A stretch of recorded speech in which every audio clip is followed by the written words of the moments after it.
세종대학교 학우 여러분 반갑습니다. 여러분들과 부족한 생각을 함께 나눌 수 있는 기회가 주어진 것이 참 기쁩니다. 저는 서울에서 초등학교를 졸업하고 중고등학교, 대학 모두 다니긴 했지만 저희 집이 왕십리거든요. 그런데도 여기 세종대학은 오늘 처음 방문하게 됐습니다. 저한테는 뜻깊은 날입니다. 우리 이하태 교목실장님 아까 명함을 주셨는데 제가 명함을 챙기지 못했습니다. 교목실장님 그 초청을 해주셔서 저로서는 굉장한 기회를 얻었다 이런 생각을 하면서 오늘 아침 이곳으로 왔습니다. 어떤 모습의 인간을 바라보고 그리느냐, 이것이 우리 젊은이의 미래를 결정한다고 생각합니다. 지금은 자기 모습을 자랑할 만한 것이 별로 없는 그런 젊은이라고 할지라도 미래의 모습을 제대로 바라보면서 그릴 수만 있다고 하면 우리는 그 젊은이에게 기대할 것이 많다, 이렇게 말할 수 있겠습니다. 큰바위 얼굴이라는 호돈의 단편 소설을 보면 동네 뒷산 큰바위의 얼굴을 바라보면서 그 얼굴을 늘 흠모하던 어니스트란 젊은이가 등장합니다. 그는 그 마을에서 큰바위 얼굴 같은 위대한 인물이 생겨나기를 간절히 바라면서 그의 젊음을 성실하게 살았습니다. 때로는 정치인, 때로는 돈 많이 번 부자, 여러 사람들이 큰바위 얼굴로 그렇게 설왕설래 되기도 했지만 결국은 아니었던 것이죠. 그런데 시간이 많이 흘러서 바로 이 어니스트가 장년이 되었을 때 마을 사람들은 이 어니스트에게서 큰바위 얼굴의 사람을 발견하고 함께 기뻐했다고 합니다. 우리도 어니스트처럼 우리 자신의 미래를 올바로 설정하고 길지 않은 젊음의 시기를 성실하게 꾸린다고 하면 이 세상에서 할 수 없는 일이 없을 것이고 또 되지 못할 것도 없을 것이다. 저는 그렇게 확신합니다. 그러나 우리 젊은이 가운데 인생의 꿈을 그리지도 않고 준비하지도 않는다고 하면 우리는 그에게서 기대할 것이 아무것도 없다라고 단언하고 싶습니다. 어느 화가가 예수님과 그의 12제자를 그리기 위해서 모델을 찾아 나섰습니다. 우리는 이 화가가 그림에 등장하는 전체 13명의 인물들 가운데 예수님과 가룟 유다를 그리는 것이 제일 어려웠을 것이다, 이렇게 상상할 수 있습니다. 드디어 화가는 예수님을 방불케 하는 아주 선량해 보이는 어떤 젊은이를 모델로 해서 예수님의 모습을 그렸고 다른 11제자들에 대해서는 그리 어렵지 않게 그릴 수 있었다고 합니다.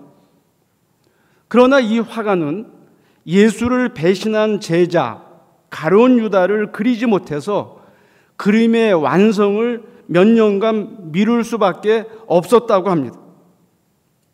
그러던 어느 날 화가는 불황자들이 모여서 생활하고 있는 그 뒷골목을 지나가던 중에 매우 사악해 보이는 한 인물을 발견하게 되어서 비싼 모델료를 약속하고 그림을 그리게 되었습니다.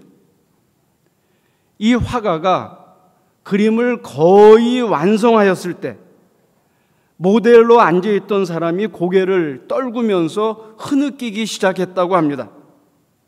화가가 궁금해서 그 이유를 물었더니 그 모델은 대답하기를 자기는 화가가 그린 그림에서 예수님의 모델이었는데 자신의 잘난 얼굴을 미끼로 방탕하게 살다가 그 지경이 되었다고 고백했다고 합니다. 지금 우리들 가운데는요, 예수님의 모델이 될 수 있는 사람들도 적지 않게 있다고 생각이 됩니다. 그러나 오늘과 내일 자신의 삶을 제대로 꾸리지 못한다고 하면 언제라도 가룟 유다의 모델로 전락할 수 있다는 사실, 그것을 우리가 기억할 필요가 있겠습니다. 그러므로 오늘을 사는 우리 젊은이는 과거의 부끄러운 모습에 너무 위축될 것도 없고요, 또 과거의 자랑스러운 모습에 너무 집착할 것도 없습니다. 지금부터의 삶이란 노력 여하에 따라서 얼마든지 변화시킬 수 있는 그런 것이기 때문입니다. 그래서 라이놀드 니버라는 신학자가 있는데 그분이 이렇게 기도했다고 합니다. 하나님, 변화시킬 수 없는 것들을 받아들이는 마음의 평정과 변화시킬 수 있는 것들을 변화시킬 수 있는 용기를 주십시오. 그리고 이 둘을 분별할 수 있는 지혜를 주십시오. 오늘 우리 젊은이들의 가장 큰 문제는 부끄러운 과거나 현재 부정적인 삶의 조건에 있는 것이 아니라 미래에 대한 철저한 계획과 준비 없이 하루하루를 대충 그럭저럭 살아가는 것입니다. 저는 수천만 원, 수억 원을 잃어버린 사람보다 꿈이 없거나 꿈을 잃어버린 젊은이가 훨씬 더 불행한 사람이라고 생각합니다. 돈이라는 것은 오히려 사람을 망하게 하는 것일 수도 있습니다. 어마어마한 액수의 복권에 당첨된 사람들을 한번 살펴보십시오. 처음에는 복권에 당첨된 것이 그를 행복하게 했을지 모르지만 오래지 않아서 당첨되어 받은 그 돈 때문에 가정도 깨지고 또 인격이 파탄이 나고 나중에는 노숙자로 전락하는 경우가 적지 않게 있기 때문입니다. 이제 우리는 대학 시절에 큰 꿈을 꾸어야 합니다. 그리고 어떤 경우에도 그 꿈을 키워가야 합니다.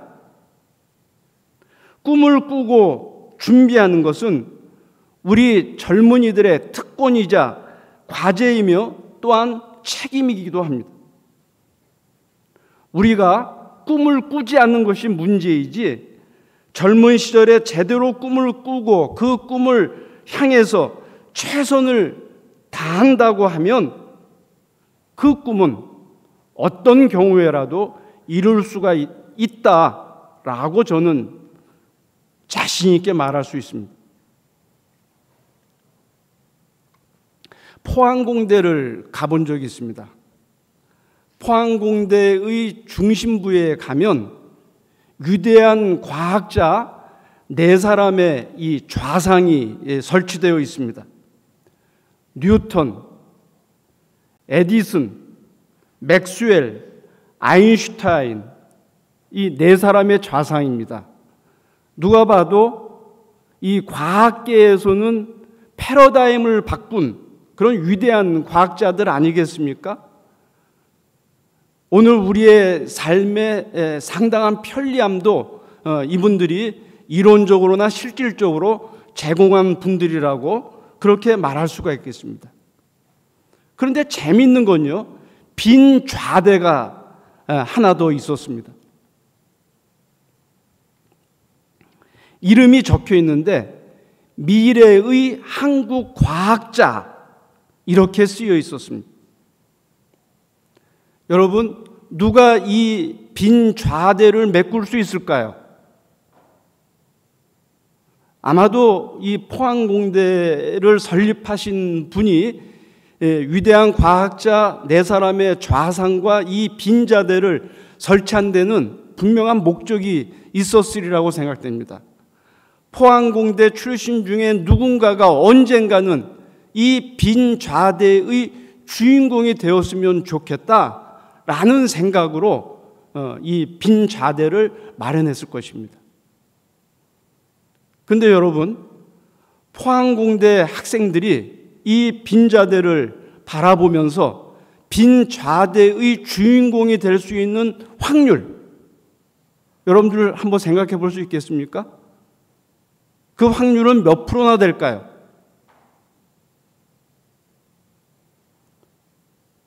저는 수학을 잘 하진 못하지만 최소 0%, 많게는 50%. 저는 그렇게 생각합니다. 포항공대 학생 중에 이 빈 좌대 앞에서 이렇게 생각할 수 있어요. 야, 나는 지금 아무리 내가 생각을 해도 수학도 부족하고 물리도 부족하고 화학도 부족하고 나는 해봐야 안 돼. 나는 빈 좌대의 주인공이 될 가능성 거의 없어. 이렇게 생각하는 학생이라고 한다면 그 학생이 주인공이 될 확률은 0%입니다. 그러나 이렇게 생각하는 학생이 있을 수 있어요. 그래, 나는 지금은 부족해. 내가 어떻게 저 위대한 네 분의 과학자와 비교할 수 있겠어. 그러나 내가 지금부터 노력하면 언젠가는, 그때가 10년 뒤가 될지 20년 뒤가 될지 30년 뒤가 될지는 모르겠으나 기어이 주인공이 될 수 있을 거야. 한번 해보자. 이렇게 생각하는 학생이 있을 수가 있어요. 그랬을 때 그 학생이 빈 좌대의 주인공이 될 확률은 몇 프로? 둘 중에 하나잖아요. 주인공이 될 수 있다, 될 수 없다. 둘 중에 하나입니다. 50%예요. 똑같은 학생인데 어떤 학생은 빈자대의 주인공이 될 가능성 0%로 출발합니다. 그러나 어떤 학생은 마음을 다짐하면서 50%의 가능성으로 출발하는 거예요. 이게 굉장히 중요한 사실입니다. 여러분들 전공이 다양하지 않습니까? 여러분들이 가고자 하는 인생의 그 길에 이정표와 같은 위대한 인물들이 적지 않게 있을 거예요. 그러면 여러분들은 역시 같은 생각을 할 수가 있을 겁니다. 야, 내가 아무리 노력해도 내가 가고자 하는 이 길에 저런 위대한 이정표와 같은 분들, 나랑은 거리가 멀지. 이렇게 생각하면 여러분은 결코 그 분야에서 이정표 같은 인물이 될 수 없다라는 겁니다. 그러나 내가 지금 부족하지만 노력하면 얼마든지 시간의 문제지 언젠가는 이정표같이 될 거야 라고 꿈을 꾸고 노력한다고 하면 여러분들은 50%의 확률을 갖고 출발하는 것이 된다라는 말씀입니다. 사랑하는 세종대학교 젊은이 여러분, 대학 생활을 대충 하다가 졸업하면 어찌 되겠지 하는 막연한 생각은 아예 버리시기 바랍니다. 준비하지 않는 그런 사람은 아무것도 안 될 것이 그거 분명합니다. 그러나 준비된 사람, 또 준비하는 사람에게는 미래가 무한한 가능성으로 다가올 것이 틀림없습니다. 그러므로 젊음의 시간을 고역의 시간이라고 생각하지 말고 축복의 시간이라고 생각하면서 잘 관리할 수 있기를 바랍니다. 그렇다면 우리 젊은이가 그려야 할 인생의 모습은 어떤 모습이 되어야 할까요? 미래의 큰 바위 얼굴이 되기 위해서 자기가 가고자 하는 그 길에 이정표가 되기 위해서 오늘 준비해야 할 것이 있다고 하면 그것은 무엇일까요?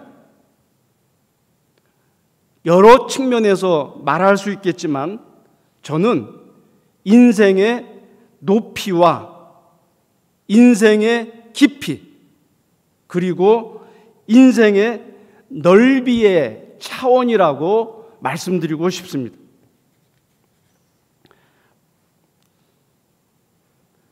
첫째로 우리 젊은이는 인생의 높이의 차원을 준비해야 합니다. 참으로 높은 것은 하늘입니다. 그 누구도 하늘 끝에 다다를 수 없습니다. 사실 우주는 지금도 계속 팽창하고 있지 않습니까? 그래서 이 하늘을 일컬어서 하나님의 공간이라고 말합니다.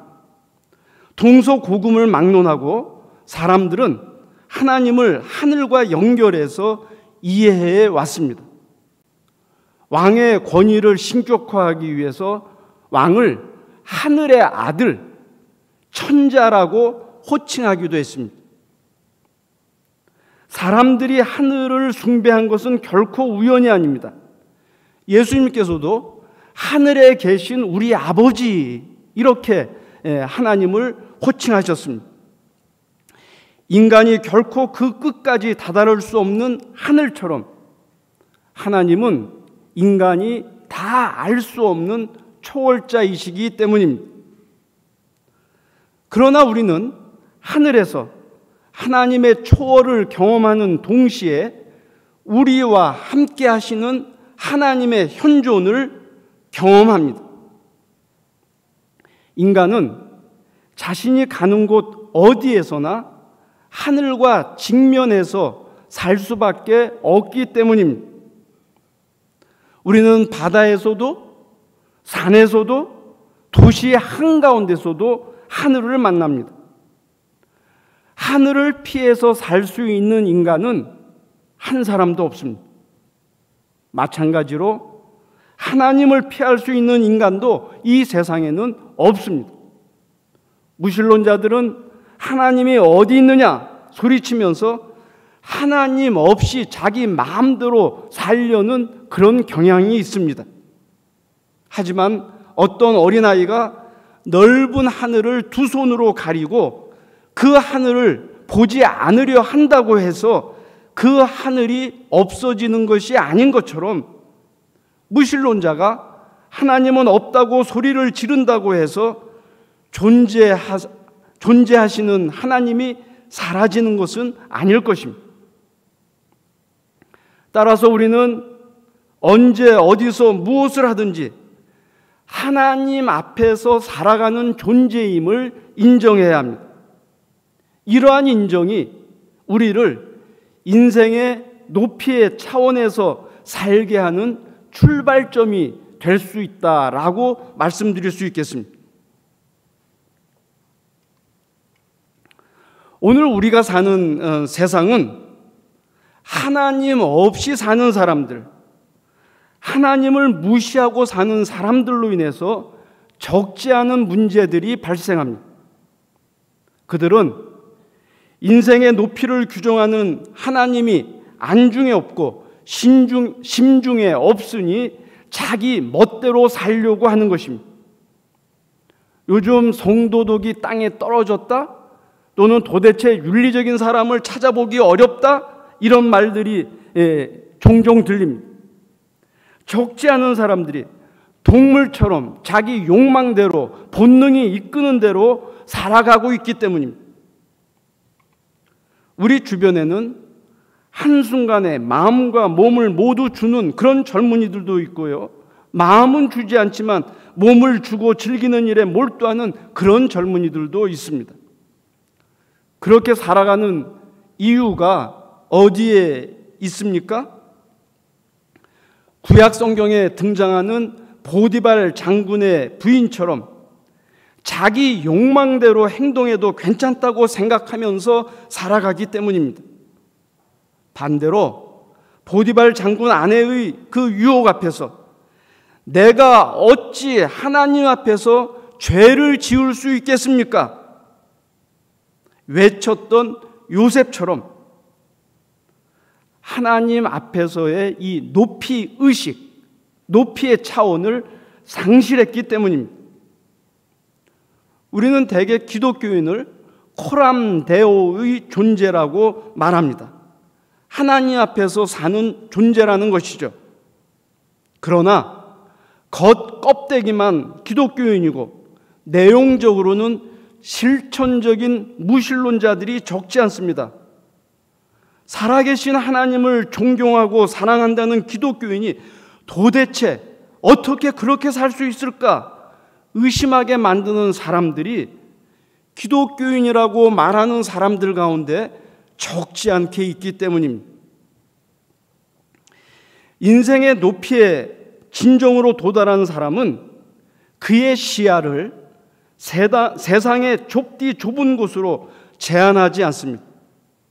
하늘에 계신 하나님을 바라보면서 하나님의 나라를 동시에 바라보기 때문입니다.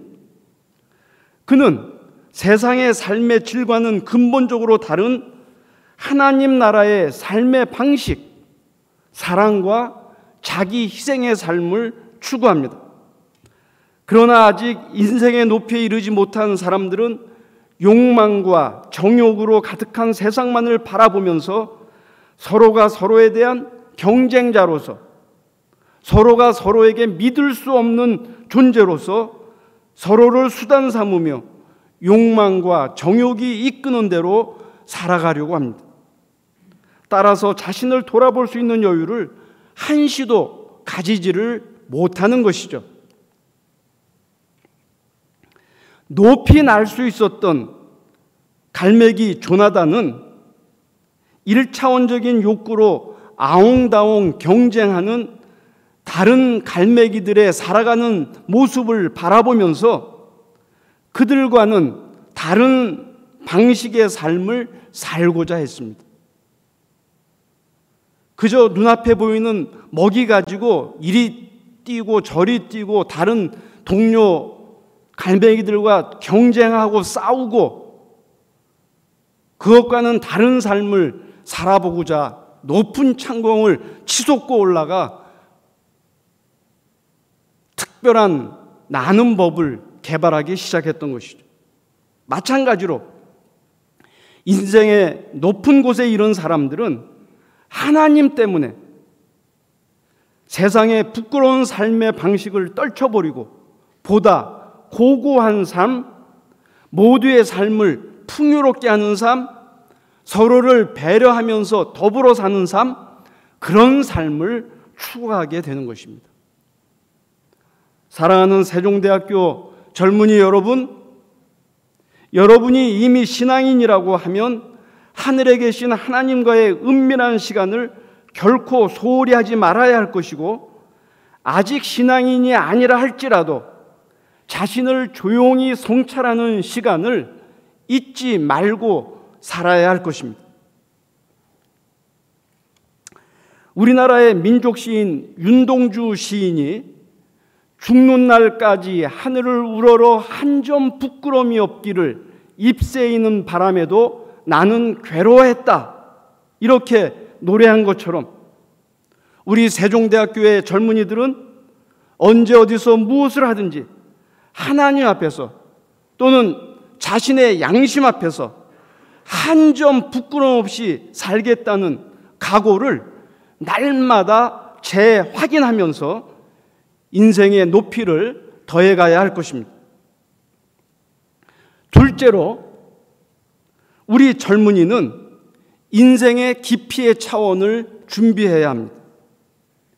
인생의 깊이는 깊은 곳에 숨겨진 자신의 재능을 발견하고 개발하는 것에서 출발합니다. 창조주 하나님께서는 우리 각자에게 고유한 재능을 나누어 주셨습니다. 우리는 그것이 무엇인지를 대학 생활을 하면서 분명히 찾아내야 합니다. 있지도 않은 남의 재능을 흉내내는 것은 역부족이고 노력의 낭비일 뿐입니다. 하나님께서는 우리 각자에게 주신 재능만큼만 당신의 영광을 구하시지, 주시지 않은 재능에 대해서 요구하시는 법은 결코 없으십니다. 남의 재능을 흉내내느라고 자신의 재능을 망각하는 것은 예수께서 말씀하신 비유 중에 주인이 맡긴 그 달란트를 땅에 묻어버린 그 어리석은 청지기와도 같습니다. 마틴 부버라는 철학자는 인간의 길이라는 책에서 모든 인간이 각자의 고유한 길을 걸어가야 할 것을 교훈하고 있습니다. 이 책을 보면요, 한 랍비가 제자들에게 하나님의 마지막 심판을 잘 준비할 것을 당부하면서 이렇게 말합니다. 하나님께서는 너는 왜 모세와 같은 민족의 지도자가 되지 않았니? 너는 왜 엘리야와 같은 능력의 예언자가 되지 못했니? 너는 왜 다윗 왕과 같은 위대한 성군이 되지 못했니? 이렇게 질문하면서 심판하지 않는다는 거예요. 뭐라고 심판하는 줄 아십니까? 하나님께서는 마지막 때 너는 왜 너이지 않았니? 내가 너를 만들어서 세상에 내놓을 때 특별한 달란트를 주고 그 달란트를 통한 너의 삶의 기대치를 갖고 있었는데 너는 왜 그것을 외면하고 남 흉내내면서 살려고 그렇게 애를 썼니? 그렇게 심판하신다는 것입니다. 이처럼 우리는 자신의 고유한 삶을 통해서만 자기 인생의 깊이에 도달할 수가 있는 것입니다. 그런데 우리 인생의 깊이는 지식을 통달했다고 해서 도달하는 것도 아닙니다. 공부를 많이 하고 불후의 명절을 낸 학자, 특정 분야에서 타의 추종을 불허하는 전문가라고 해서 모두가 깊은 인생을 살고 있지는 않기 때문입니다. 우리 인생의 깊이는 유명해진다고 해서 도달하는 것도 아닙니다. 유명한 인기 연예인, 유명한 스포츠 스타, 유명한 정치인이라고 해서 모두가 깊이 있는 인생을 사는 것도 아니기 때문입니다.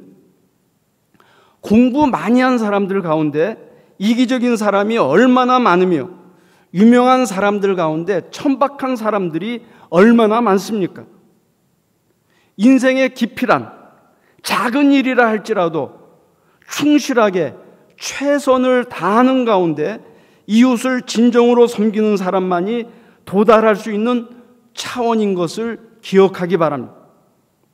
제가 인터넷을 검색하다가 작가 불명의 멋진 시가 있어서 여러분에게 소개합니다. 만일 당신이 산 정상의 큰 나무가 될 수 없다면 시냇가의 아름다운 작은 나무가 되십시오. 만일 당신이 대로가 될 수 없다고 하면 아기자기한 작은 오솔길이 되십시오. 만일 당신이 큰 태양이 될 수 없다면 초롱초롱 빛나는 작은 별이 되십시오. 당신의 성공과 실패는 크기에 있지 않습니다. 아직 인생의 깊이를 모르는 사람들은 언제나 큰 것을 기대하고 언제나 머리가 될 것을 고집합니다. 인생의 깊이에 도달하지 못한 예수님의 제자들이 제일 크고 높은 자리를 찾았습니다. 인생의 깊이를 외면하는 어른들이 언제나 머리가 될 것을 요구하고 있습니다. 그러나 우리 젊은이는 자신에게 맡겨진 자신만의 재능이 무엇인지를 찾아서 그것으로 사회에 기여하고 이웃에게 봉사하는 삶을 살아가면 그것으로 충분한 것입니다. 21세기는 팔방미인형의 인간을 더 이상 요구하지 않습니다. 농경사회에서는 농사도 잘 짓고 또 집도 잘 짓고 가만히도 잘 짜고 모든 것을 잘해야 살 수 있었지만, 우리가 살고 있는 이 21세기 사회에서는 어느 전문 분야에서 나름대로 전문가가 되기만 한다면 사회에 기여하면서 보람되게 얼마든지 잘 살 수 있는 길이 있기 때문입니다. 그러므로 우리 세종대학교의 젊은이들은 얼마나 유명한 사람이 될까, 얼마나 많은 돈을 벌 수 있을까, 이런 것에 관심 갖기보다는 자신의 재능을 제대로 발견해서 이웃을 섬기는 최대의 조건으로 삼겠다는 관심 가운데 사람다운 사람이 되어서 인생의 깊이를 더해 간다면 여러분들은 많은 사람들에게 기쁨과 희망의 조건이 될 것이라고 믿습니다. 셋째로, 우리 젊은이는 인생의 넓이의 차원을 준비해야 합니다. 인생의 넓이는 다른 사람들을 품는 데서 출발합니다. 인생의 넓이에 이른 사람은 자기만을 생각하는 법이 결코 없습니다. 자기 가족만을 생각하는 법도 없습니다. 자기 종교만을 생각하지도 않습니다. 진정으로 성숙한 사람을 보면요, 인생의 넓이가 무한대를 향해서 넓어지는 것을 볼 수가 있습니다. 이웃세계로 넓어지죠. 다른 지방으로 넓어지죠. 다른 국가로 넓어지죠.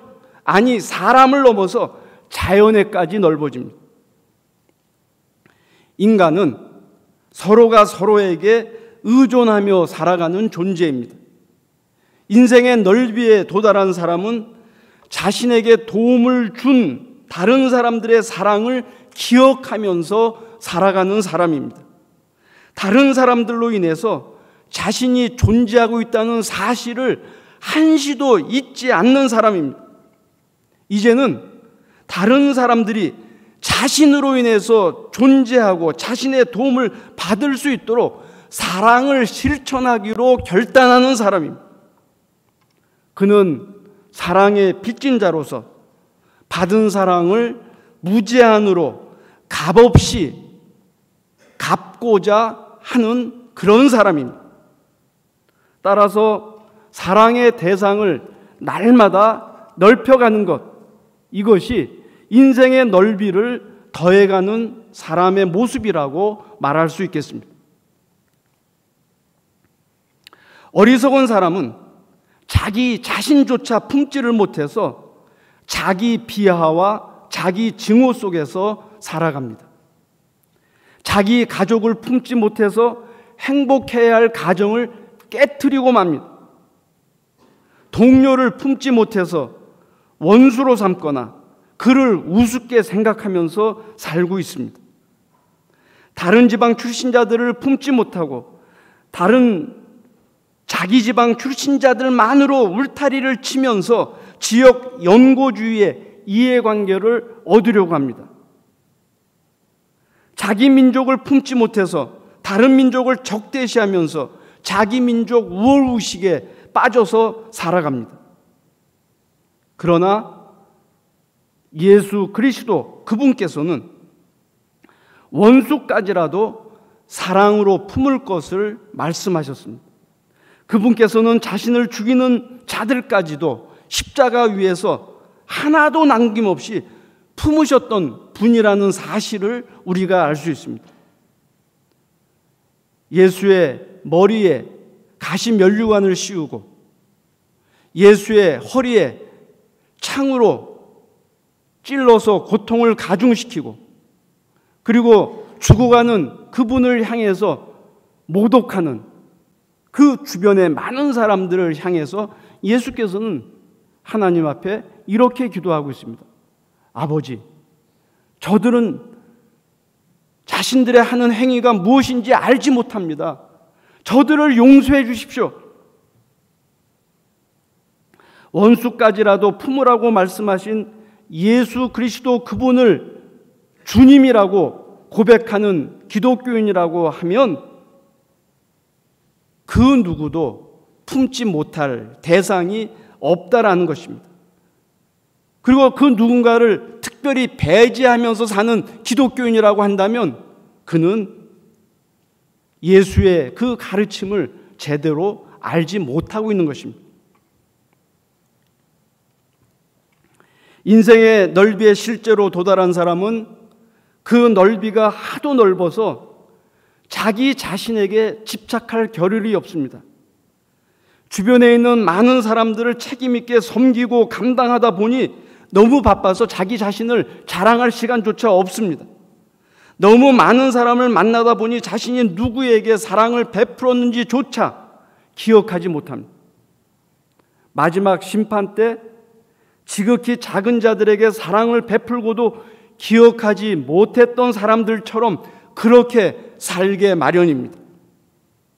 주님, 제가 언제 주님께서 줄이신 것을 보고 잡수실 것을 드렸습니까? 제가 언제 주님께서 목마르신 것을 보고 마실 것을 드렸습니까? 언제 주님께서 나그네 되신 것을 보고 따뜻이 맞아드렸습니까? 헐벗으신 것을 보고 입을 것을 드렸습니까? 언제 주님께서 병드셨거나 감옥에 갇히신 것을 보고 찾아가서 돌봐주었습니까? 예수께서 하시는 말씀이죠. 지극히 작은 자에게 한 것이 곧 나에게 한 것이다. 이제 우리 세종대학교의 젊은이들은 나르치스적인 자기사랑, 자기 가족만을 생각하는 가족 이기주의, 다른 학교와 다른 지방 출신의 사람들에 대한 연고주의의 배타성을 깨뜨리고 사랑과 관심의 범위를 날마다 넓혀가는 그런 인생을 준비해 가야 할 것입니다. 사랑하는 세종대학교 젊은이 여러분, 여러분의 젊음은 무한한 가능성입니다. 여러분의 내일은 오늘 준비하는 만큼 그만큼 열립니다. 오늘 우리가 사는 시대가 아무리 어려운 시대라고 말한다 할지라도 철저히 준비된 사람에게는 멋지게 일할 수 있는 기회가 언제나 열려지는 법입니다. 그러나 오늘 준비하지 않는 사람에게는 아무리 좋은 시절이 도래한다 할지라도 보람되게 일할 기회는 결코 주어지지 않을 것입니다. 이제 여러분은 미래의 여러분 자신의 모습을 하나님과 자기 자신 앞에서 주도 면밀하게 계획하고 성찰하며 오늘의 삶을 철저히 꾸려야 할 것입니다. 이를 위해서 여러분은 하나님을 존경하고 사랑하는 인생의 높이와 자기를 겸허하게 돌아보고 발견하는 인생의 깊이, 그리고 다른 사람들을 사랑하고 배려하는 인생의 넓이를 균형 있게 키워나가야 할 것입니다. 이 세 가지 차원을 골고루 준비하고자 노력하는 젊은이는 모든 사람의 희망이고 모든 사람의 기쁨일 수 있습니다. 이 세 가지 차원을 잘 갖춘 젊은이들을 통해서 힘겹기 그지없는 우리 한국 사회와 세계 공동체는 분명히 큰 희망을 바라보게 될 것입니다. 끝으로 보다 높고 보다 깊고 보다 넓은 인생의 청사진을 그리며 준비하기를 원하는 여러분에게 감동을 주는 시 맥고의 그대가 성장하는 길 중에 나오는 시 한 편을 소개하면서 오늘의 체프를 마치려고 합니다. 누구나 그렇듯이 당신은 특별하기를 원합니다. 그런 소망은 숨쉬는 것만큼 자연스럽고 정당한 것입니다. 그런데 여기 아주 기쁜 소식이 있습니다. 그것은 당신이 이미 특별하다는 것입니다. 당신은 누구와도 다른 유일한 존재이니까요. 당신은 세상 모든 사람과는 다른 유일무이한 사람입니다. 이 세상에 어느 누구도 당신과 똑같은 사람은 있어 본 적도 없고 앞으로도 없을 것입니다. 뿐만 아니라 당신은 아직 완성되지 않았습니다. 당신은 잘하고 있으니까요. 당신은 더욱더 특별해지기 위해 자라나는 과정에 있습니다. 삶의 모든 재료는 당신 주위에 널려 있습니다. 그 재료들을 당신의 성장을 위해서 사용하십시오. 그것은 더욱 완전한 당신 자신이 되는 길이기 때문입니다. 최선의 당신, 가장 유일한 당신, 그 누구도 아닌 당신, 누군가 비슷한 당신이 아니라 바로 진정한 당신 말입니다. 그러니 스스로 자라가도록 하십시오. 바로 이 순간은 다시는 되풀이되지 않는 하나님이 창조하신 바로 그 사람이 될 수 있는 유일한 기회입니다. 당신은 단 한 번의 삶을 누릴 수 있을 뿐입니다. 시간은 짧습니다. 어제는 이미 지나갔으니 오늘을 사십시오. 자신이 자라가도록 힘쓰므로써 특별한 존재가 되십시오. 지금 시작하십시오. 세종대학교 젊은이 여러분, 경청해 주셔서 고맙습니다. 하나님의 은총과 인도하심이 여러분의 대학 생활과 인생의 모든 여정 위에 언제나 함께하기를 축원합니다. 감사합니다.